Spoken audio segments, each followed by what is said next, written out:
రాత్రి మా ఊరు రఘునాథ స్వామి గుడిలో రాములవారి కళ్యాణం అయితే జరిగిందండి. దీని ప్రత్యేకత ఏంటి అంటే, రాములవారి కళ్యాణం అయిన శ్రీరామనవమి అయిన మూడో రోజు భద్రాచలం నుంచి తలంబ్రాలైతే ఈ ఊరికి వస్తాయండి మూడో రోజు. నాలుగో రోజు రఘునాథ స్వామి గారి కళ్యాణం అయితే చేస్తుంటారు.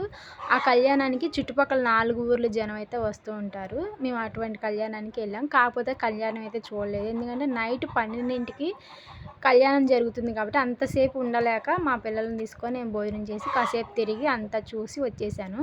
చిన్న క్లిప్‌గా నేను వాయిస్ ఓవర్ అయితే ఇచ్చి చిన్న క్లిప్ అయితే నేను ఒక షార్ట్ అయితే చేస్తున్నాను. తర్వాత షార్ట్‌లో మేమేం చూసామో ఏంటి వాయిస్ ఓవర్ లేకుండా మామూలుగా ఇచ్చేస్తాను. ఇదైతే కళ్యాణం జరిగే ప్లేస్ అండి.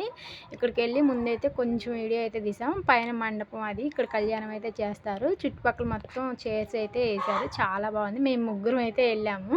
మా వాడు వీడియోకి పోజ్ ఇవ్వనంటే నేనే లాగుతున్నాను పక్కకి. ఇదండి చూడండి ఎన్ని అయితే మొత్తం నీళ్ళేనండి. ఎసరు మరుగుతూ ఉంది. జనాలను చూసి జనాలను బట్టి వేస్తూనే ఉంటారు. తెల్లవారులు భోజనాలు అయితే జరుగుతూ ఉంటాయి.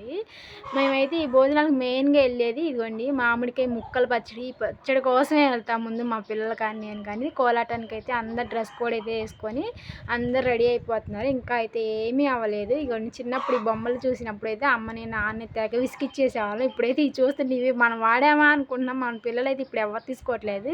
ఈ బొమ్మలు చూపిస్తే మా వాడైతే తీసుకుని డ్రెస్సులు కుట్టొచ్చుగా అంటున్నాడు. ఇది మేము వెళ్ళేటప్పుడు పిక్ అండి. వచ్చేటప్పుడు పిక్ చూపిస్తే అస్సలు మీరు నమ్మలేరేమో. అసలు కొంచెం లెక్కన అవ్వడానికి మాకు హాఫ్ అన్ అవర్ పట్టింది. అంత ట్రాఫిక్ ఉంది. దాన్ని బట్టి మేము ఇంటికి ఎంత టైంలోకి వెళ్ళామో మీరే ఆలోచించండి.